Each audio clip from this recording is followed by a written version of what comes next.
Hey, are you a mom or a dad who's struggling with the behavior of your child and you're wondering where your beautiful, loving, kind little child is? Maybe you're following all of the advice out there, you're reading parenting books, you're investing in yourself and nothing is going right. Well, you're in the right place. This is live Q&A. We are Bonnie Thomas Leota. and we bring more than 60 years of experience in practical application in leadership. Thomas has worked with thousands and thousands of children with his award-winning after-school program called Creating Champions for Life. And I was a single mom leading adults in business when I found Tom, living my secret nightmare, crying in the bathroom, wondering what I was going to do with these kids and praying to God for an answer.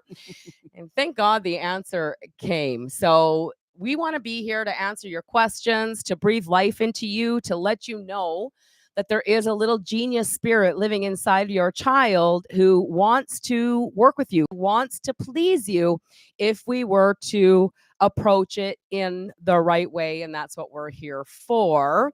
So I wanted to share a couple of questions that came into us. And if you're watching this right now, you can go ahead and post some questions in the comments. Good morning, Angela. Welcome, welcome.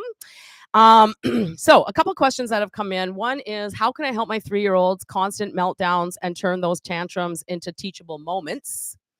Another question is, what can I do when my child refuses to listen or follow directions no matter how many times I ask nicely? And how do I stay patient when I feel like I'm constantly battling with my child's behavior? Do you feel like that sometimes? Like no matter what you say, your child just does or says the opposite? I know that's what my mom used to say about me. When I told her there was something called oppositional defiant disorder, she goes, "Oh, you were oppositional defiant disorder." So it's kind of funny. I can relate with the kids, and we're here to be champions for the children and for your family. So welcome, welcome. We're so happy that you're here. Yes. So which question did you want to take first?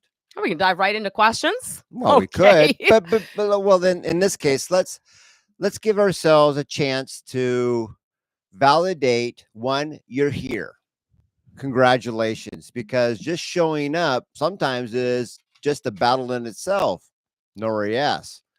And the fact that you are here is that you're looking to either do something more in the same direction, or you might be coachable and teachable to go, well, gosh, maybe it's something that I'm doing that if I did the opposite, I could actually create a different result. And maybe the information that we've been doing for the last 1, 2, or even 3 generations, kind of go back to 1946 and do the math, that maybe something has been going the wrong direction that does not benefit you or your kid's future.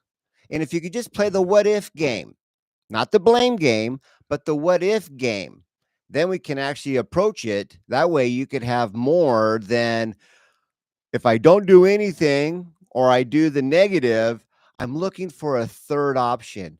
And usually that's what makes freedom happen. Oh, I love that. What's the role of a grandparent? Okay, we're gonna come to that. We're now grandparents. I love that question. How many grandkids do you have? And do they live with you? Are you seeing them part-time? Can you share a little bit of what you're dealing with there? Now, I want to talk about this before we just dive into the questions as we're waiting for our audience to find us today. And it's something that we were talking about in our mentorship program yesterday with our students who are going through a 90-day parenting challenge. And this is just awareness. The first law of learning is awareness. And this is so important. And it's something I wish I knew as a young mom, is that children don't learn by what we say. They learn by how we say it. And so what I mean by that is every time you communicate with your child or your grandchild in this case, you speak in words for sure, gestures, tone, vibration, facial expression. And so I want to throw this question out to the audience is, what is your intention as a parent? Is your intention to, how did you say it, Angela? You said to dominate or partner with. Is your intention to dominate your child and get them to comply?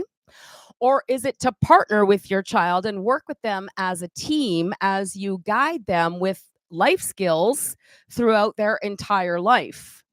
And that right there might just be enough of a switch to have you seeing through new lenses, which is the first step to making a difference in your parenting. Because I tell you what, you can come in harsher punishment, you can lecture more, you can take things away every day, you can yell louder.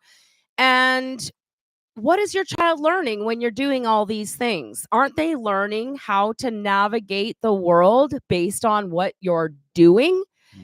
Children learn by Monkey see, monkey do. monkey see, monkey do. So whether you're a parent or a grandparent, we got to always have this in the forefront of our mind, is nobody ever learns through lecturing. It's going to take life experience. So with all that being said, as we share with you today, and we're going to share some strategies and principles that's life changing. So as we share with you today, you're an adult, you have an adult brain, but it's still going to be hard for you to learn how to guide child behavior proactively versus reactively, because we have a whole lifetime of habits and a whole lifetime of beliefs. And usually when people come to us in the beginning, it's just, how can you fix my kid? I just want them to listen to me. And we help to, where's the reframe? We help parents to reframe what is our role as a parent and what is our role as a grandparent. So do you want to talk about what is the role as a parent? Yes. And Bonnie said something about monkey see, monkey do, right? We just Yes. talked about that. But what if some of you out there would love to hear monkey hear what monkey speak? And just a side note here is, how many times have you told your child no based upon morals, ethic, maybe even safety? I get them all. I've heard them all. It's all justifiable. And then the one time that this little amazing genius offspring, you might just call them your kids, actually speaks what they've been hearing. Monkey hear, monkey speak. Mm-hmm. Hey, come over here. Say it, say it. No. Oh, no. Right? Sorry, I didn't know where you were going with that. Gotta keep you on your toes. Yeah. Don't you talk to me like that. Don't you be sassy. Hey, no back talk. When we can completely miss that they're actually mimicking what they see and What they hear. wow. Could that be a game changer? Absolutely. Well, it is a game changer. And the whole idea of cooperation, working in harmony as a team, answer me in the comments. Do you think it's better coming from the outside in, or do you think it would be more effective if it actually, the desire came from within the child themselves to be able to do that? Okay, Yes. now what's your role as a parent? Yeah. Because is your role as a parent, you want to start to think about that, Mm-hmm. right? Yes. To buy them things? No, that's probably not it, because you do that. Is it to do everything for them? Probably not. But see, there's a part of mimicking all the animals in our animal kingdom. What does every animal that bears offspring do? Does it prepare the offspring to launch out of the nest independently, or does it postpone? Because when we go back to when you always tell them no, no, no, then they start to mimic. Then isn't it amazing how we first label and everybody says, wait till they turn 2, because that's when they become what label? Terrible twos. Mm-hmm. And if we can take that and start to build on that, then everything's based on the negative side. But if you could play the game of opposites, terrible, terrific. That's part of that reframe. How do you see your grandkids? How do you see your children? Terrible or terrific? So our role comes down to simplicity, simple, simple, simple. One is to prepare them with all the life skills so they can do, be, and have anything and everything that they choose to create with or without you? Well, Bonnie, I'm going to pick without you. And when you're on that track, no matter how hard it really is, it's worth doing, Nora, yes, because Yeah. that's the game. When you're postponing or preparing the inevitable, which means they're all going to leave, that's a huge difference between smiles and frowns. And that has Absolutely. got to be the biggest game changer on my journey, that every parent that came that said, well, I got to fix my kid. Well, what's wrong with them? And they'll list a whole thing. So I'm like, well, maybe they're just missing life skills and you were promised to teach them. But then again, we never knew this because that campaign way back when was actually to base your whole worth on how much you do for your child and when does the actual do for end. Yeah, well, it's got to end because, as a grandparent, I have 4 grown children, 22, my son turns 27 on Saturday. Right? Yeah, so I'm a parent of adult children and a grandparent of a 2-year-old, and I raised my children for the first 12 years in the whole authoritative parenting way, where I came along, corrected their behavior in the moment, did lectures, timeouts, takeaways, yelling, bribing, threatening, all sorts of things to try to get my kids to work with me. So now I've known this now for 13 years. Not that I was perfect at guiding behavior from the very beginning, but when my 22-year-old calls me with issues going on with her relationship, or she wants advice with her baby or her work or whatever, the point is you're never going to be done being a parent. We think they maybe turn 18 and they leave, but they turn 18 and they might need you even more. And so our role is exactly the same. When you're operating with principles, it's always it's like gravity. It's always going to work whether you know it, believe it, like it or not. It works. Principles will always work. So, what is your role as a parent? Tom just said to prepare our offspring for the world.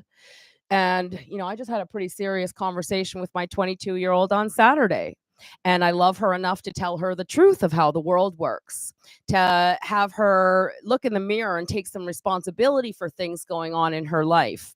My role is not to do things for her, to give her money, to come in and rescue her. My role is to tell her the truth, to continue to teach the life skills so that she can soar as a butterfly. And I realize at 22, she's still a baby.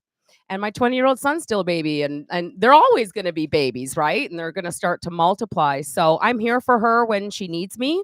We do watch our granddaughter as much as we possibly can. Once or twice a week, we get to see her.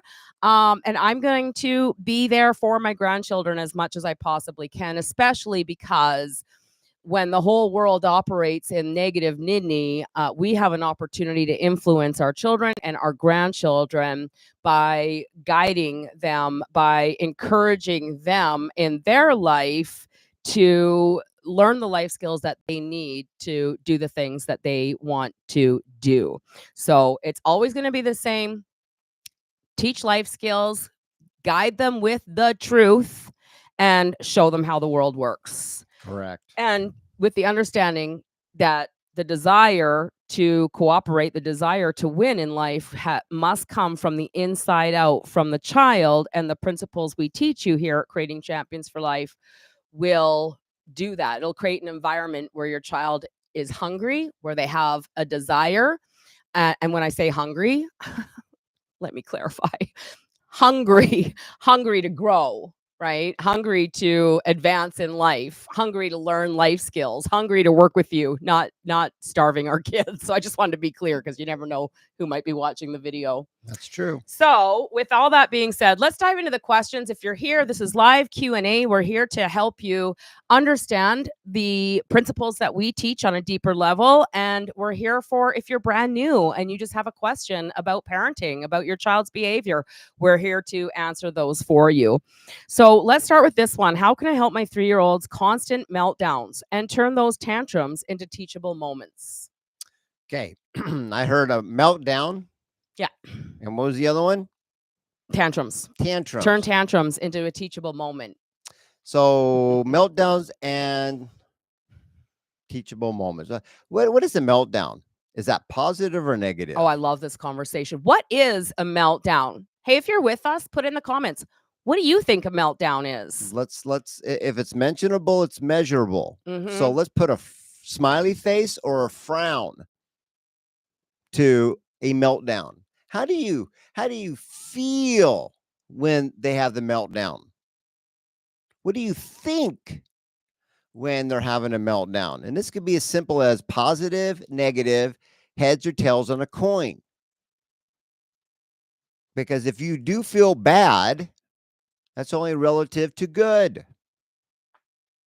Now, you have a choice to see, hear something that you don't like,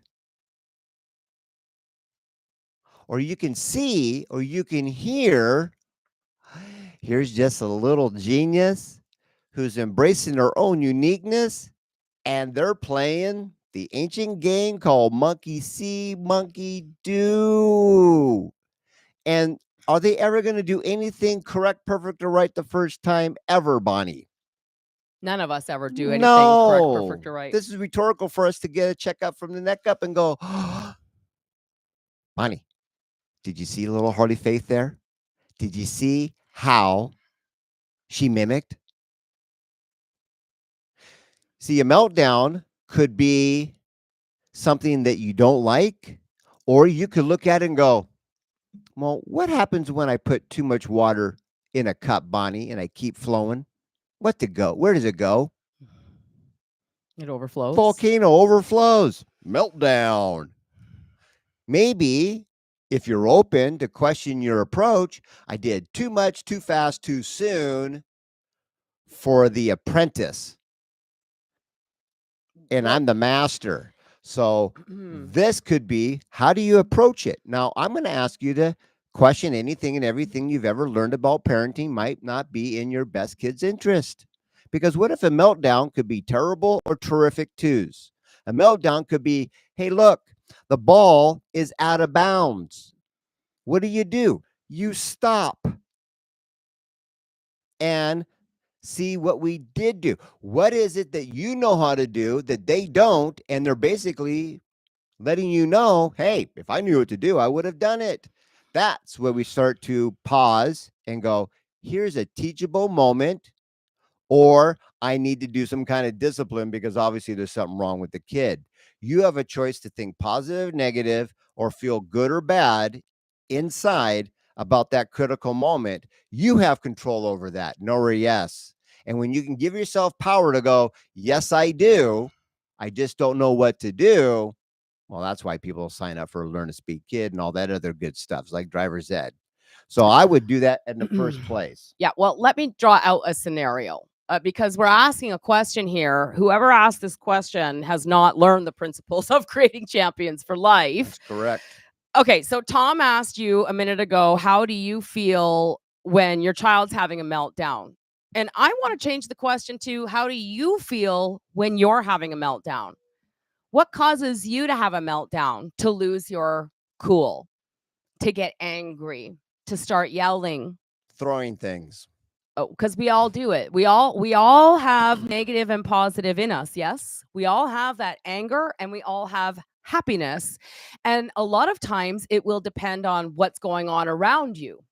And when I lose my cool, usually it's because I feel like I'm out of control, meaning I don't have control over a certain situation. So we're talking about a 3-year-old or a 2-year-old who has constant meltdowns. Well, this is the pattern that we've been taught. Child reaches for something that they're not supposed to reach for, and we come in and we tell them no, or we remove that thing, or we redirect their energy. Am I onto something here? Is this what you've learned? We're here to protect our children and to keep them from harm, and I get that. But when we're taught to constantly come in, follow our toddler around, tell them what they can and cannot do, when they can and cannot do it, what they should and shouldn't wear, etc., etc. And when they go to reach for something or they ask for something and we come in and we tell them no, and then what happens? They have a meltdown. So they're having a meltdown, don't you think? Because from the inside out, they don't have any vision on how to get what they want. You've just come in and told them no. It's like, what is that, Dr. Becky? She's like, it's okay to have feelings, but I won't let you hit as you grab the arm. I won't let you hit. We've been taught authoritative control, and this is how we should parent our children. But I'll tell you what, $300 billion or more is now being spent on the mental health of our children. And when you do your due diligence and you go back in time and all through history, if you go to 1920, parenting wasn't even an industry yet. 1946, Outcomes Baby and Child Care. That book sells more copies every year for 50 years than any other book in the world, with the exception of the King James Bible. All right. So this whole authoritative control, authoritative parenting has been shoved down our throat and is still continuing to be shoved into our heads in almost every video, every book, every article. So you follow your kid around, authoritative control. You are in control of the child. The child will then have meltdowns. Does this make sense? If you're here watching, share in the comments. This is an interactive Q&A. This is we are going to feed off of you. We're here for you. What do you want to talk about today? Does this make sense? Because when you learn to validate your little genius spirit, and I'm not talking validate their emotions, it's too late. Like, we believe in validations, but by the time you've told them no, and then the little monster comes to life and they start screaming in your face, validating's too late. Are you with me on that? Mhm.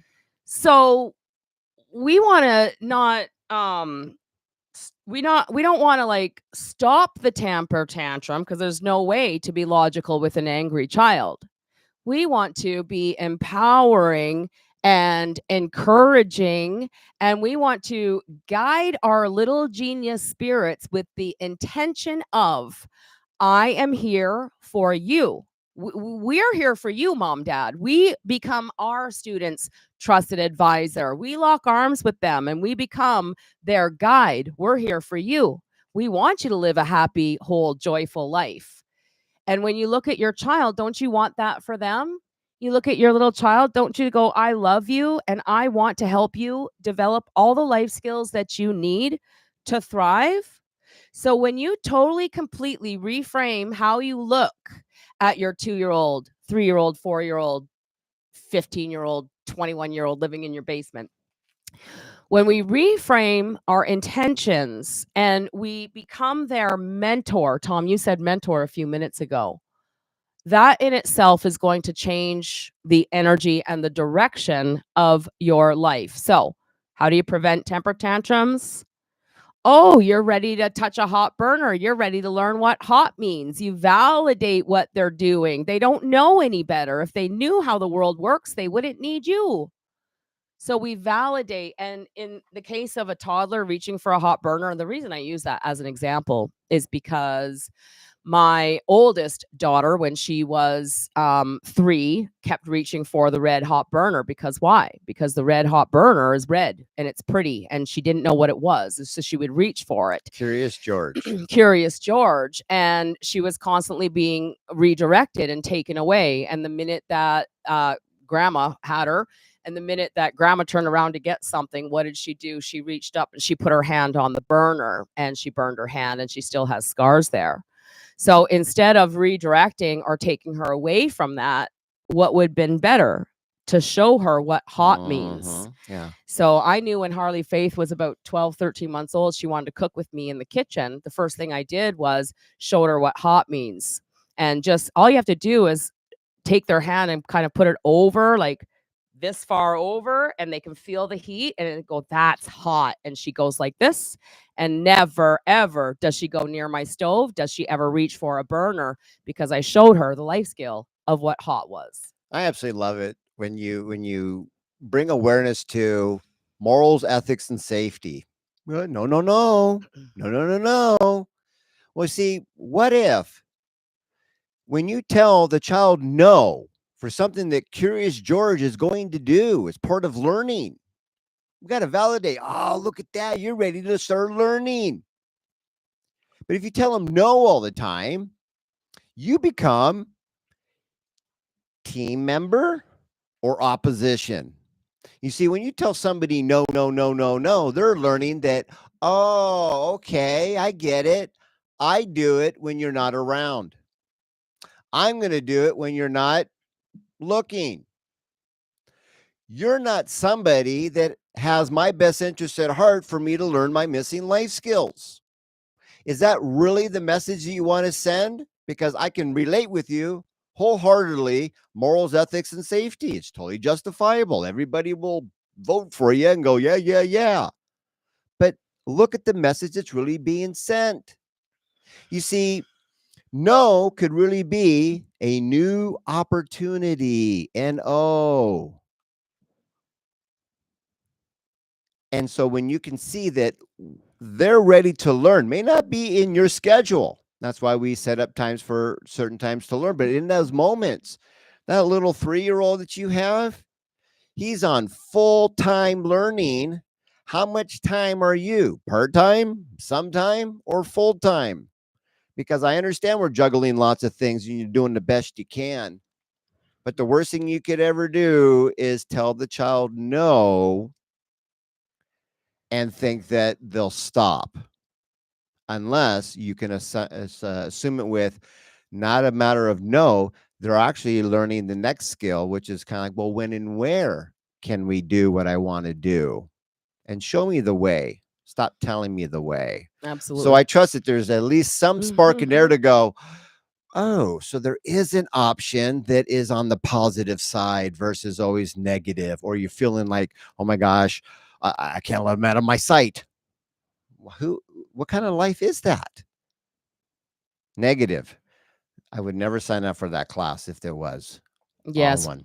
absolutely. I want to say good morning to Jessica and Allison. You said good morning in the comments. Welcome. I'm so happy you're here. Did you bring some questions? We have a couple more to go through. And you know what? All three of these questions, like there's only so many principles in this world. And one that I want to bring to the forefront is the law of cause and effect. Every cause has an effect. Every effect has a cause. And the awareness here is that constant meltdowns is an effect to a cause. So I got to throw out the question, who is the older one in the home? You or them. Who decided to have a child in the first place? You or them. And who's the leader in the home, or who should be the leader in the home? You or them. And when I ask that question, 8 times out of 10, I get, well, I should be, but my kid right now is the leader in the home. And that's where things are backwards, because your child, no matter what age, is counting on you to be the leader in the home. They're counting on you to show them how the world works. And I'm not talking a sugar-coated world. They want the truth. They need to know that everything they do, every action that they take is a cause to an effect. Mm-hmm. And there's nothing more heartbreaking than watching somebody who's raising a child who they have deemed is broken somehow, or who they believe cannot control themselves.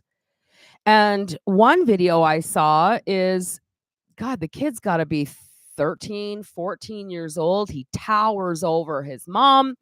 He's asking, I want to go to Applebee's. And she's telling him no. Instead of telling him what he could do to go to Applebee's in a day or two or next week, she gave him no vision. It was just simply no. And if he's 13 or 14 and like 200 pounds, has she just started telling him no? Has she been telling him no to things that are important to him for his entire life? Has she spent her entire life believing that he's broken, that he just can't communicate, or he just can't control himself? Because that belief right there is going to take you down a rabbit hole that will not serve you and will not serve your child. And when you see this kid now, who is a big, like grown-up teenager, coming in, grabbing his mom by the head and shaking it, and she's like coddling him, trying to talk down the temper tantrum, the kid has never had the reality check that his behavior is a cause to the effect of his outcome. Not once in his entire life. And I know this because every single parent who comes to us, no matter the child's 3 or 14 or 31 years old living in a group home, no matter what, when they come to us and they learn this, they learn how to guide child behavior based on their goals. The child has a goal. And the Applebee's is the arsenal to gain cooperation, but we're saying no to it, right? Like we're saying, no, you can't have ice cream because dinner's in 10 minutes. Are you with me on this? Like, of course, you're not going to give the kid ice cream when dinner's in 10 minutes. That's not what I'm saying. But the child, when he asks for ice cream 10 minutes before dinner, is probably hungry, right? He's hungry for dinner. And he's asking the question of, how can I make ice cream show up? And are we not a lot more better showing the child exactly what he can do to make the ice cream show up? So you validate, Tom. I want ice cream. I love for you to have ice cream. Ew. I love ice cream. What do you like about ice cream? Oh. It's so yummy in my tummy. Sometimes when we just validate, I want ice cream. Yeah. Or my foot hurts. Really? Oh, well, gosh, look how smart you are. You actually know which part of your body the signal to your brain was associated with. You're hungry. You like something. The fact that they're coming to you to ask gets missed all the time because we shut it down with morals, ethics, or safety, or whatever it is that you want to justify, and go, no, we can't do that. Wait a minute. Ice cream. Do they see you get ice cream? Yes. So if you ever want to put a wedge between them and say, no, we can't, or don't do that, and they just saw it happen, what happened to your leadership? You're telling them something that is a lie. Of course we can do it. On your end, there's a when and a where. This is called proper procedure. If they knew how to do that, they would already be following proper procedure. So what are they really, really, really missing? They're missing life skills. This is that sacred window from 0 to age 18 to you have them all and transfer them all over. So sometimes this is a checkup from the neck up is how many life skills have you transferred to your kid so you, mom, you, dad, can put yourself out of a job. Counterintuitive because we're hanging on to the unknown, but that's your role. Stop doing 4. Let them be able to learn to do it all by themselves. Now, a lot of them, we've all graduated. How many of us like to change diapers? There's a good incentive. Well, let's potty training is a pretty good skill to pass over there. But after those, we kind of stop because we feel that they're not capable.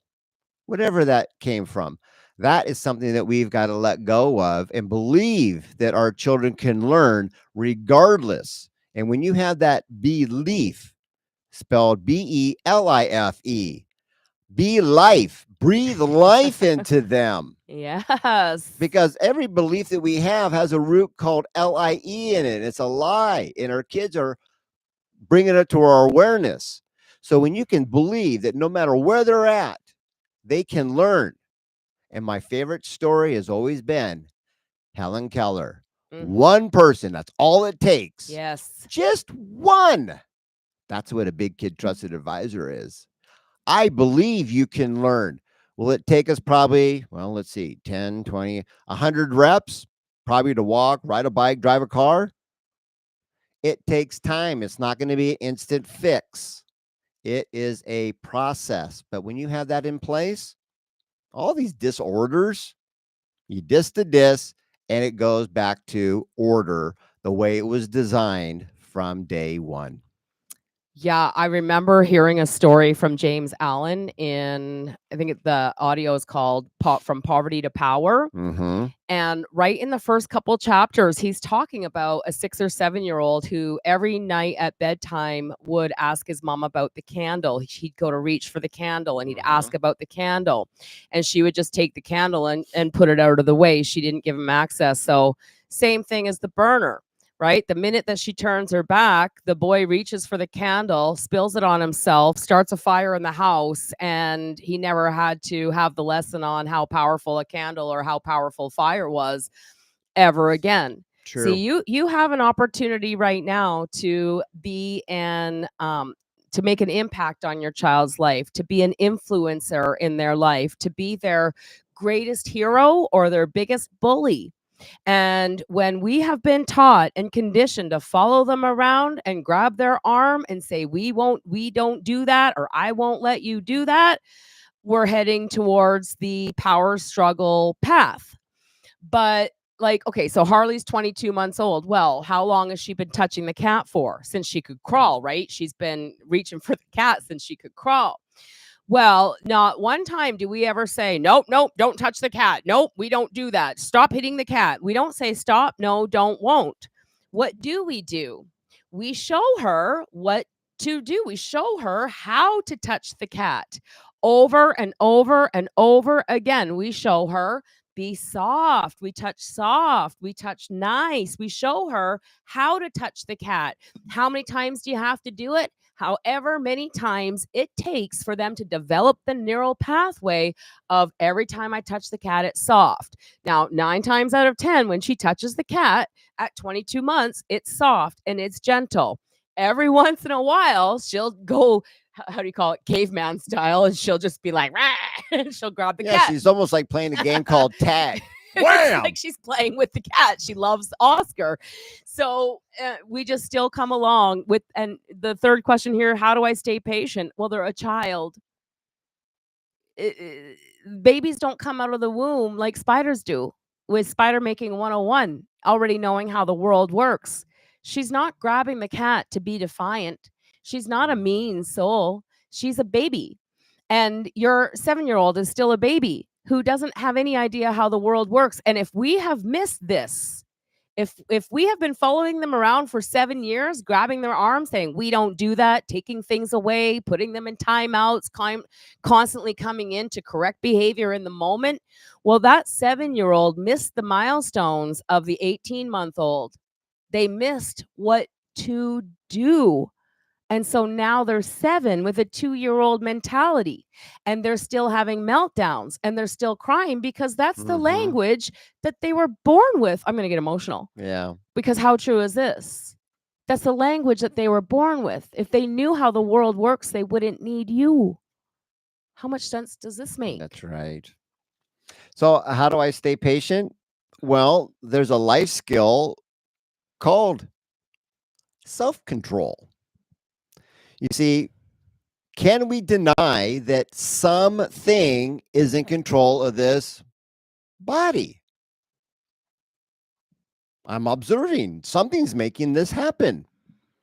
Now, either I am doing this, like I am in control of my body, my actions, or they are. Like if somebody's wanting to hit me, I'm going to, like they're in control because I'm reacting to them. So when you can get something really, really simple, we can't deny that something is in control of my body. It's either I am or they are. It's either internally or externally. And when you're saying I'm losing my patience, is that the child is in control of who? I know it sounds incriminating, like, well, they're really in control of me. Yes, they're looking for leadership.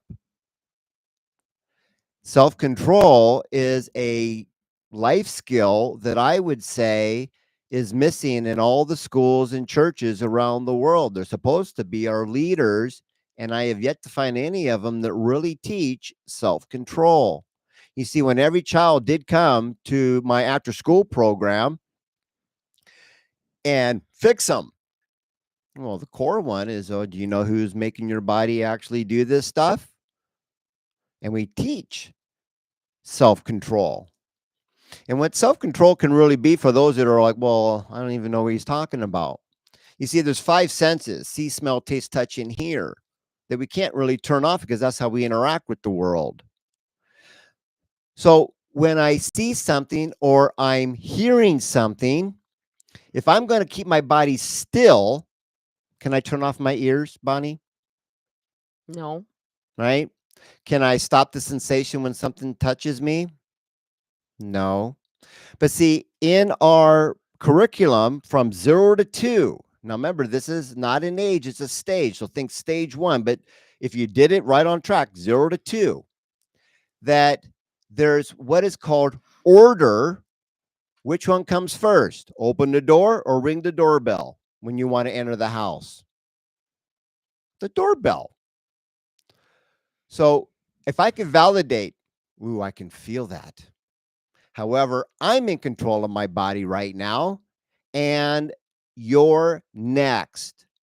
You see, when you can validate that input and let it know when it's going to get interacted with, that's part of self-control. Because if we don't learn this life skill, you're not born with it. It's something that's trained. It's been around since the beginning of times, which has been taught in martial arts.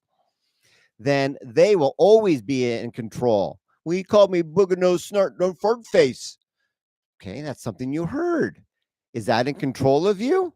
Or can you reframe it and go, does he say that to everybody? No. Well, maybe they're just saying, I like you in a language that they only know how to speak. So learning to know that a sequence of when you're going to be in there. So that's part of the main game. Once you've got that down, all these other things don't control you anymore. That puts you in a leadership role where you can guide. And at the end of the day, all things that they're looking for is the good, the bad, and the ugly, the 3 options of how they can do anything and everything, because that's how simple the game truly is. But it's the farthest thing from easy. Yeah. Well, I'm so glad that you said that, because I'm sitting here, listening to us, and I'm thinking about what you're thinking on your end, especially if you're like hearing this for the very first time. It could be like a whole new language. And especially if you're living in crisis with a child, it's not going to be easy to change things overnight, but you can change things. So we're talking about self-control.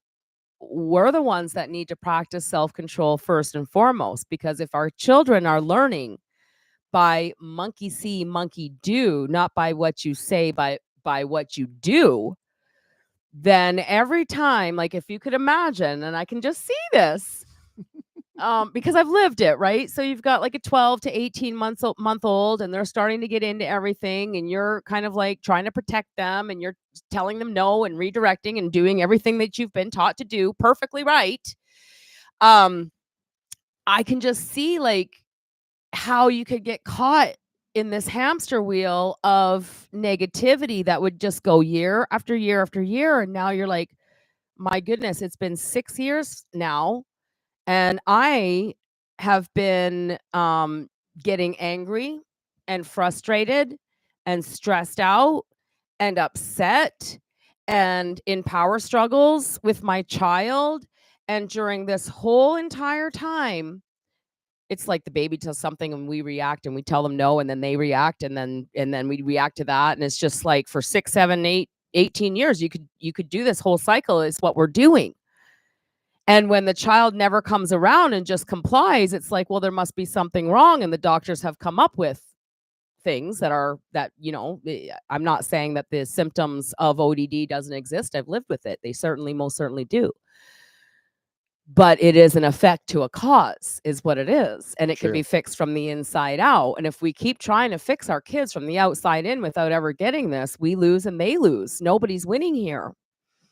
So I'm going to ask you to get this. The first stage in working with us at Creating Champions for Life is called the healing phase. Before you can just go, oh, you want ice cream? It's 10 minutes before dinner. Well, I'd love for you to have that. That's called a goal. And da, da, da.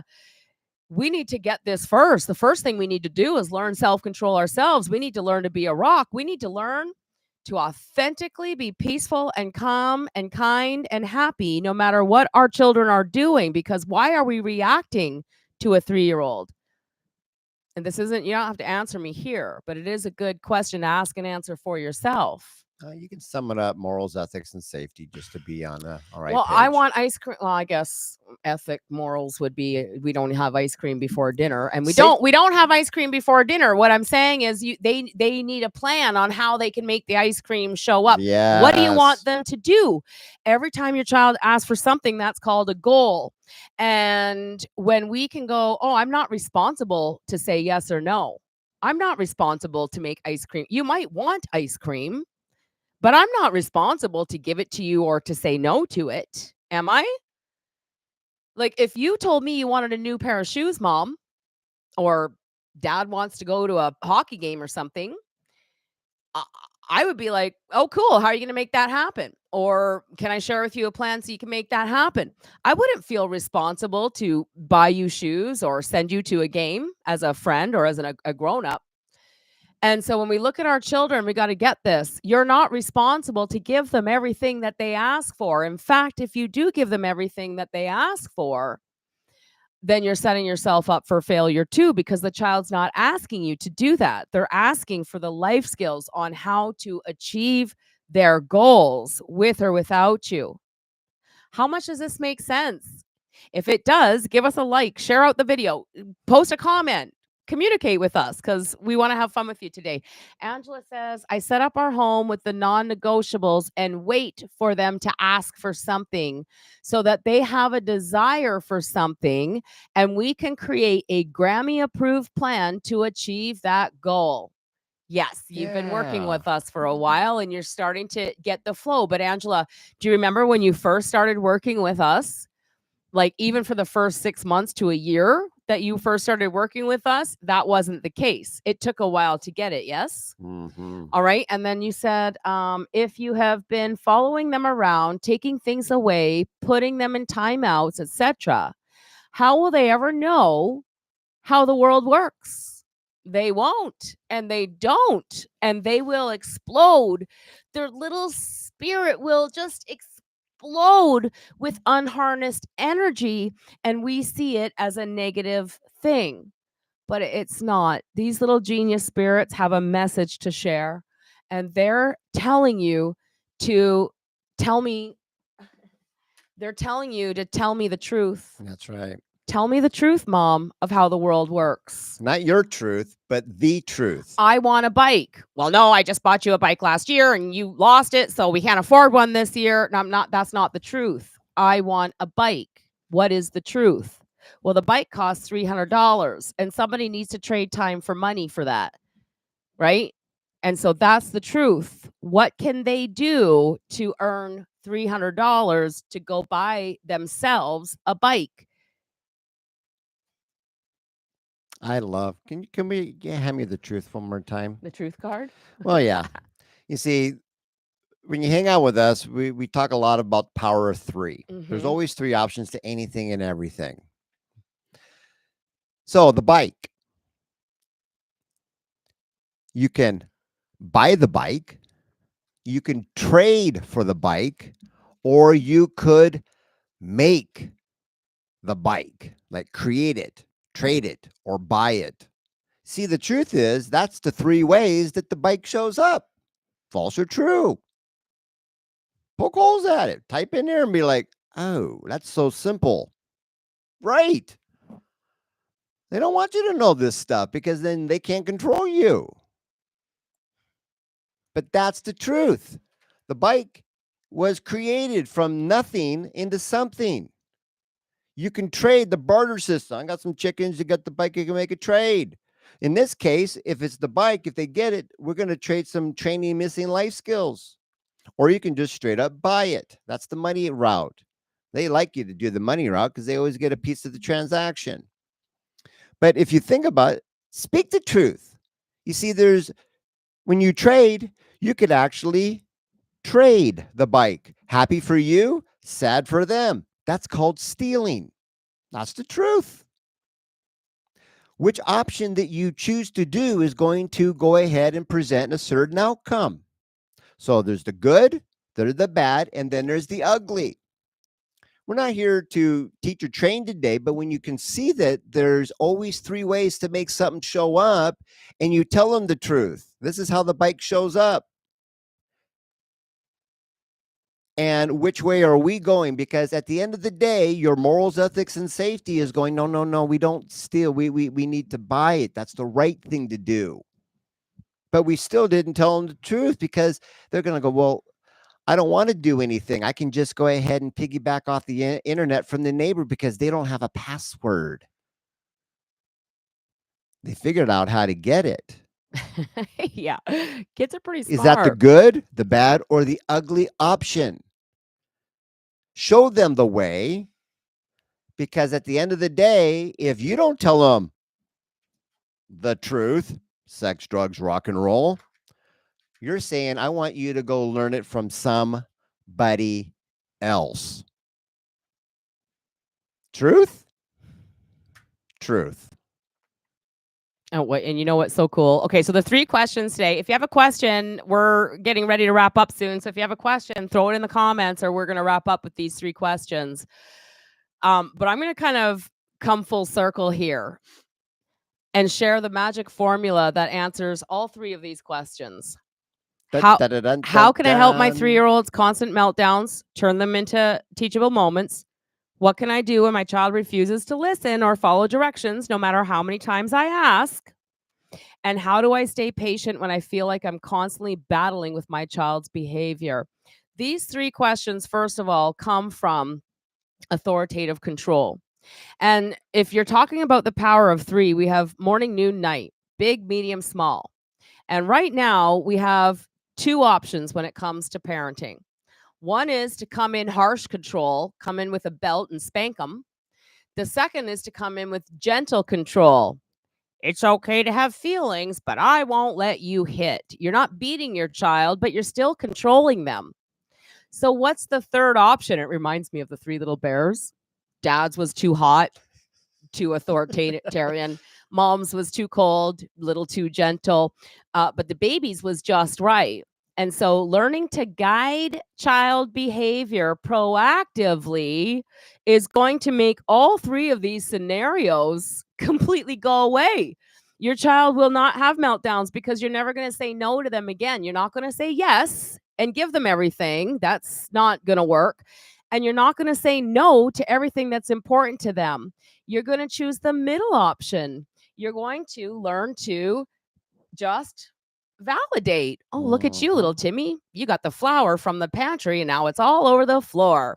Looks like you're ready to learn to bake, right? Like, they're children. We got to learn to validate. And then we ask questions. I wonder who they're mimicking.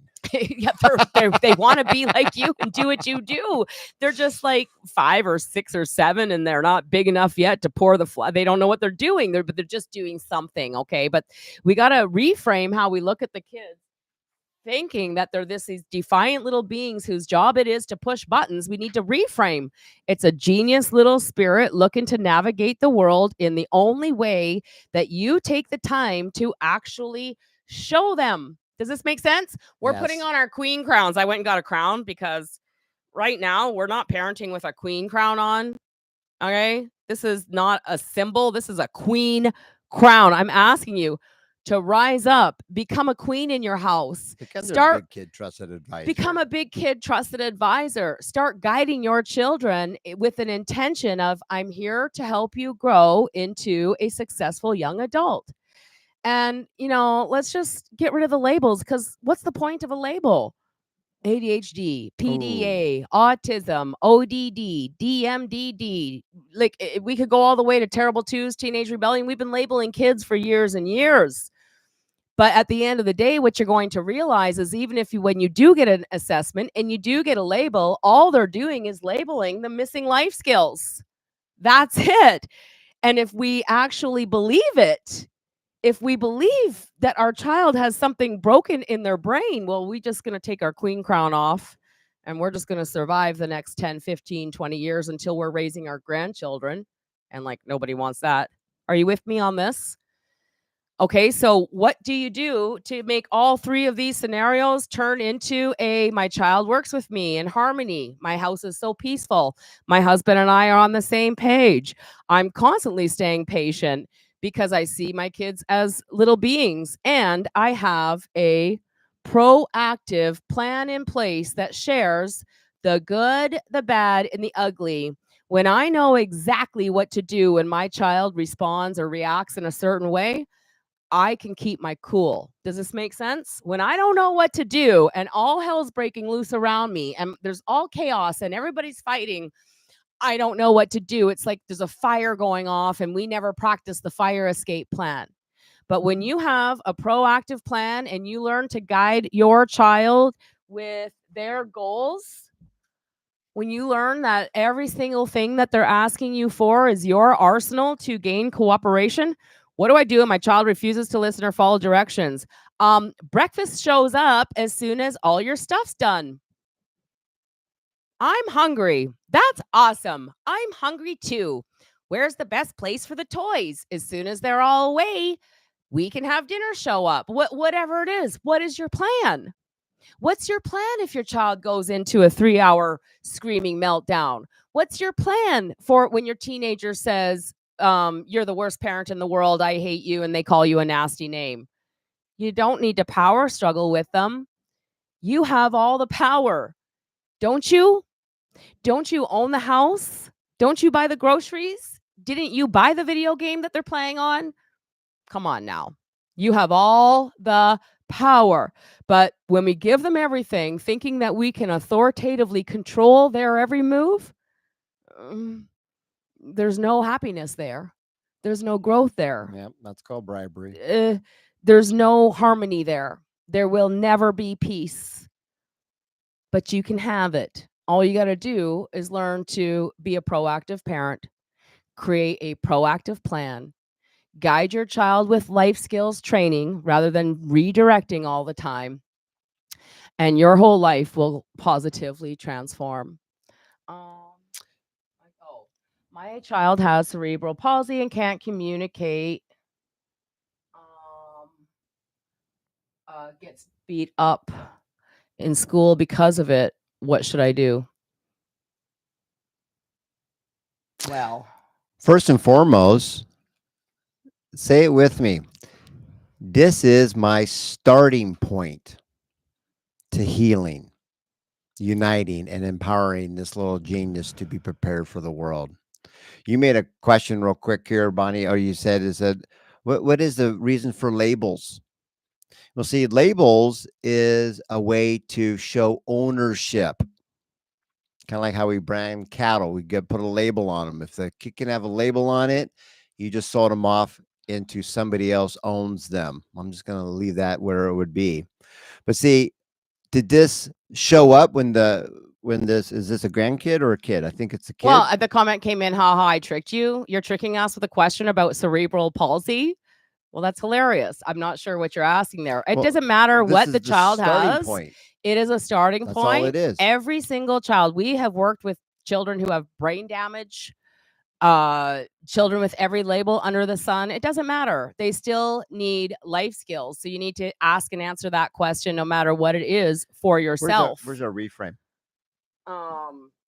What does the child need to do? So the reframe right here is, well, they've got cerebral whatever. Call it peanut butter if you have to. Sure. And be like, well, I see a little genius who's just looking to embrace their own uniqueness. And it's that breathing life into them that they are capable. Yep. Helen Keller. No matter what. And what was the reason that you have a role with them? Why are they in your life? It's not to take care of them for the rest of their life. It's to transfer life skills so they can become independent. That's the main game. Now, whether you know how to do it or not, that's secondary. But just the way that you approach, the way that you talk about them. Yeah, they're a little slow. He likes to learn at his own speed. You see, it's the exact same message, but which one has the higher vibration? Whichever one that you speak life into will manifest. You think you can, you think you can't, the outcome's going to be the same. And when you understand the power of three is I can, or I don't care, what else is there? So there's always a way to make it work if you're willing to actually do what is required. You can be doing anything that you like, little Timmy, as long as whatever's required gets done.